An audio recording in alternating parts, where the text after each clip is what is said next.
Assalamualaikum warahmatullahi wabarakatuh. Selamat pagi Mbak Yanti, selamat pagi juga rekan-rekan saya yang berbahagia. Pertama-tama marilah kita panjatkan puji serta syukur kepada Allah Subhanahu wa taala karena telah memberikan rahmat kesehatan sehingga kita dapat berkumpul pada hari ini. Perkenalkan, nama saya Denisa Nurrohmah dengan NIM 20207062. Kali ini saya ditemani oleh satu rekan saya yaitu Dewi Kartikasani dengan NIM 20207068. Topik yang akan kami bahas itu teori analitik dari Jung. Nama asli Jung adalah Carl Gustav Jung. Ia lahir di Swiss pada 26 Juli 1875 dan wafat pada 6 Juni 1961 pada usia 85 tahun. Pendidikannya, ia adalah seorang lulusan dari ilmu kedokteran Universitas Basel. Setelah ia lulus pada gelar kedokteran, ia menjadi asisten di rumah sakit jiwa di Bulgalize, Zurich, dan memulai karirnya. Jung ini berguru pada Freud, dan Freud juga memberikan julukan kalau Jung ini akan menggantikannya nanti, alias Jung ini jadi murid kesayangan dari Freud. Namun hubungan mereka itu nggak lama, mereka mulai saling dingin karena mereka memiliki cara pandang yang tidak cocok, dan salah satunya adalah penolakan Jung terhadap transseksualismenya Freud. Segi khusus yang mencolok dari Jung adalah pandangannya soal manusia, tingkah laku manusia gitu. Tingkah laku manusia tidak hanya ditentukan oleh sejarah individu dan rasi atau kausalitas, tapi juga oleh tujuan-tujuan dan aspirasi-aspirasi atau teologi. Pandangan Jung terhadap kepribadian adalah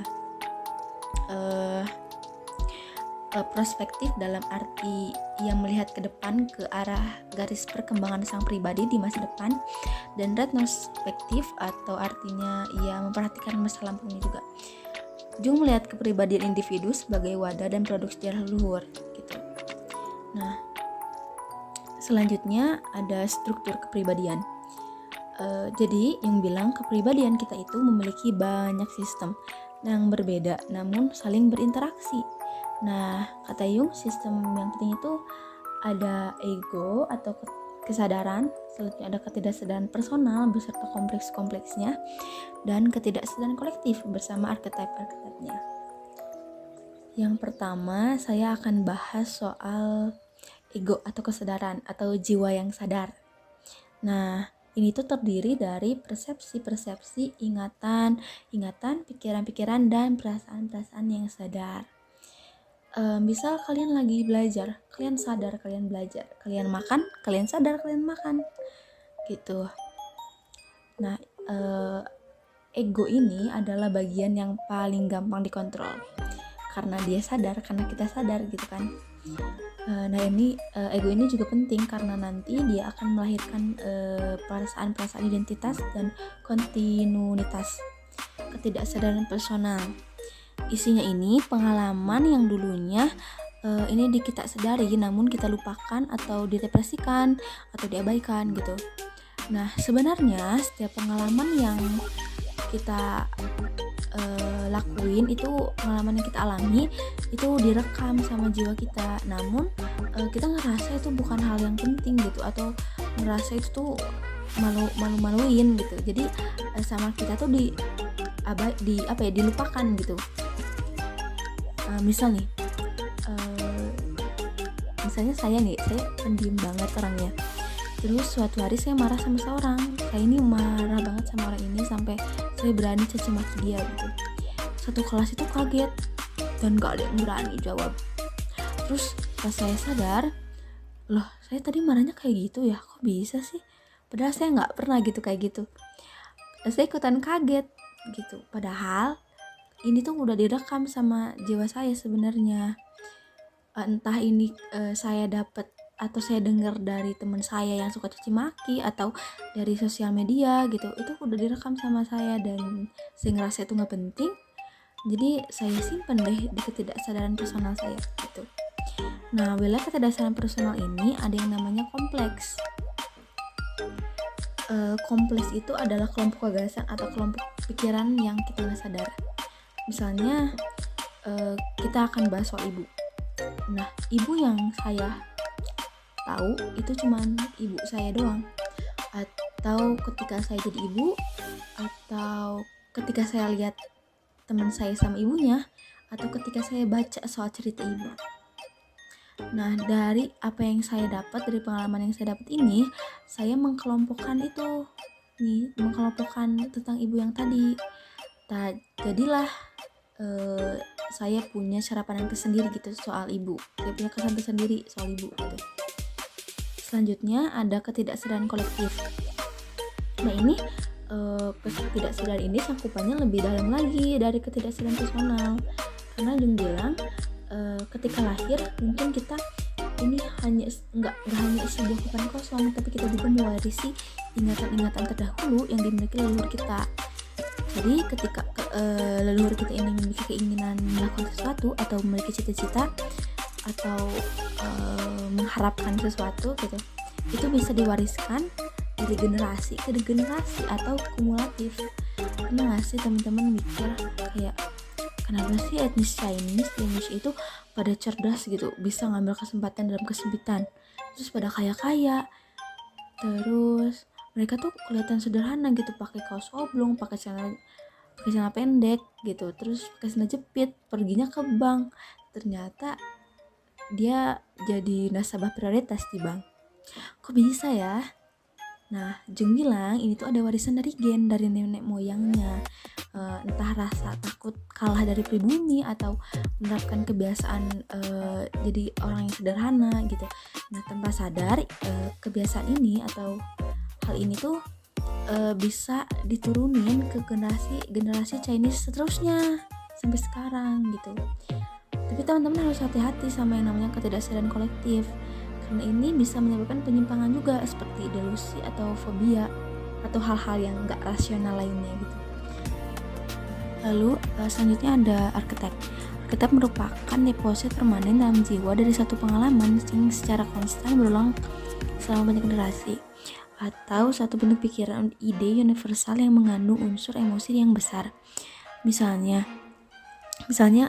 nenek moyang kita ini selalu lihat matahari terbit, terus mereka terkesan sama matahari terbit. Mereka merasa wah, matahari itu ternyata kuat banget ya, bisa ninggalin bumi setiap hari, bisa pindah-pindah, terus intinya kuat gitu. Nah, ini tuh menjadi pengalaman yang terulang dari generasi ke generasi. Akhirnya terbentuklah sebuah archetype kalau matahari itu adalah dewa. Archetype dengan bentuk dewa matahari. Akhirnya ini tuh disembah sama manusia. Itu.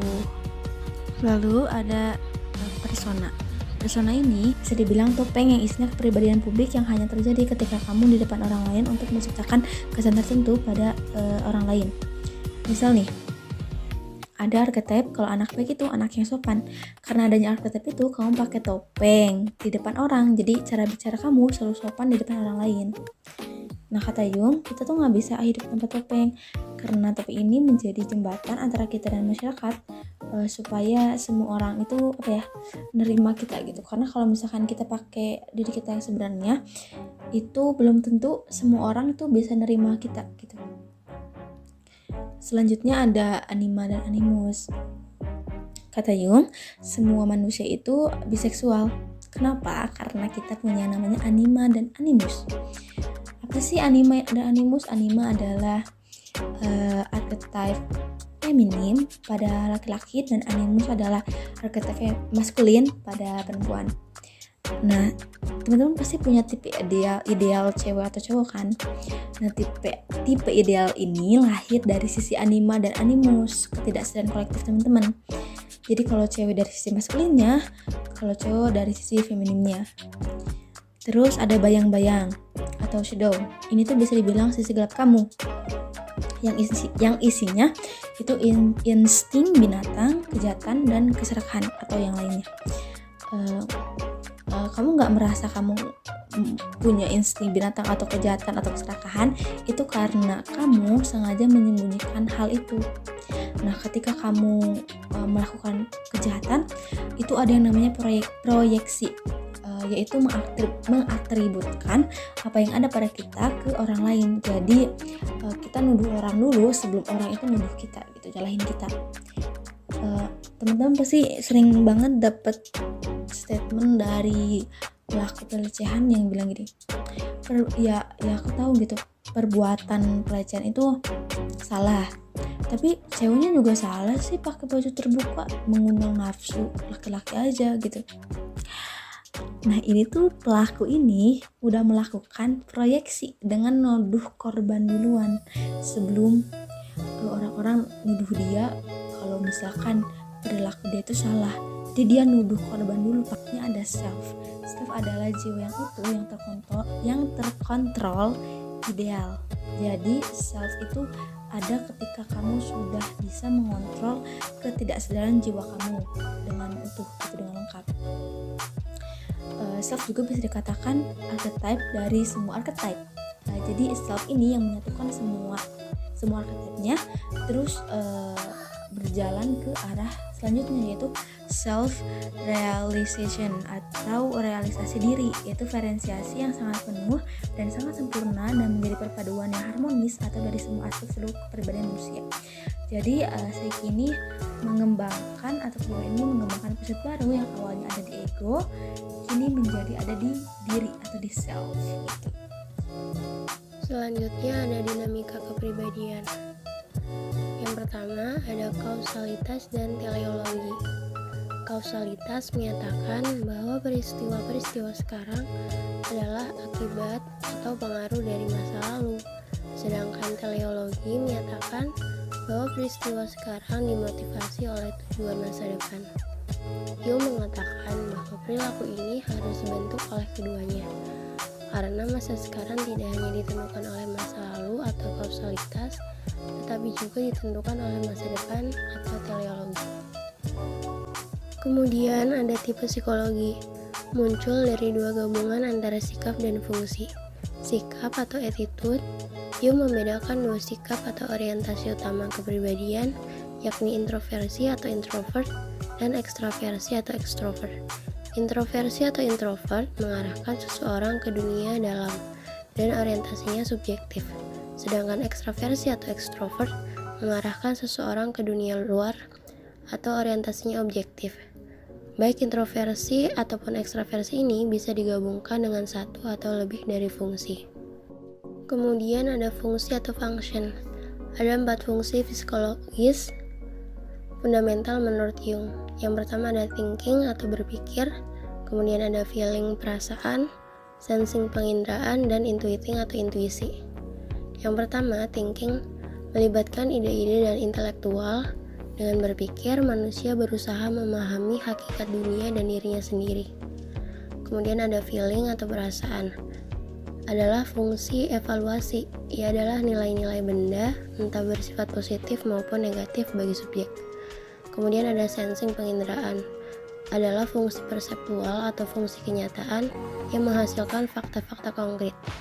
Yang terakhir ada intuiting atau intuisi, berisi persepsi melalui proses-proses tak sadar. Thinking dan feeling disebut sebagai fungsi rasio, karena mereka memakai akal, penilaian, abstraksi, dan generalisasi. Sedangkan sensing dan intuiting dipandang sebagai fungsi irasional, karena mereka didasari oleh persepsi tentang hal-hal yang konkret. Sebagai contoh, ada seseorang yang berdiri di pinggir Grand Canyon, Sungai Colorado. Apabila fungsi perasaan lebih menonjol, maka ia akan mengalami perasaan kagum dan keindahan yang mendebarkan hati. Namun apabila ia dikuasai oleh fungsi penginderaan, maka ia akan melihat Grand Canyon itu semata-mata seperti apa adanya, atau seperti apa yang nampak dalam potret. Apabila fungsi pikiran yang menguasai egonya, maka ia akan berusaha memahami Grand Canyon itu menurut prinsip-prinsip dari teori geologi. Tetapi apabila fungsi intuitifnya yang kuat, maka seseorang itu akan cenderung melihat Grand Canyon sebagai misteri alam yang memiliki arti yang sangat dalam. Kemudian selanjutnya ada perkembangan kepribadian. Jung yakin bahwa manusia tetap berkembang atau berusaha berkembang dari tahap perkembangan yang kurang sempurna ke tahap perkembangan yang lebih sempurna. Ada 4 tahap perkembangan kepribadian menurut Jung. Yang pertama ada childhood, kemudian youth, ketiga ada middle life, dan yang terakhir ada old age. Pada tahap childhood, anak-anak mulai penuh dengan potensinya, tapi kesadarannya masih rendah. Kemudian di tahap youth, kesadaran mulai penuh tanpa penghayatan, dan remaja mulai beradaptasi dengan lingkungan sosialnya. Kemudian pada tahap middle life, kesadaran sudah penuh. Yang terakhir ada old age, mulai penurunan tingkat kesadaran. Lalu yang terakhir ada metode penelitian. Jung adalah seorang sarjana dan seorang ilmuwan yang menemukan fakta-faktanya di mana-mana, dalam mitos-mitos kuno, dalam cerita-cerita dongeng modern, dalam kehidupan primitif dan peradaban modern, dalam agama timur dan dunia barat, dalam alkemi, astrologi, telepati jiwa, dan kewaskitaan, dalam mimpi-mimpi dan penglihatan orang-orang normal, dalam antropologi, sejarah, kesusastraan, dan kesenian, dan dalam penelitian-penelitian klinis dan eksperimental. Dalam sejumlah artikel dan buku, ia mengungkapkan data empiris yang menjadi dasar teorinya. Jung menegaskan bahwa ia lebih tertarik kepada penemuan fakta daripada perumusan teori-teori. Berikut beberapa metode penelitian Jung. Yang pertama ada word association test, kemudian ada dream analysis, yang ketiga ada active imagination, dan yang terakhir ada psikoterapi. Baik, sekian dari kelompok kami. Terima kasih atas perhatiannya. Wassalamualaikum warahmatullahi wabarakatuh.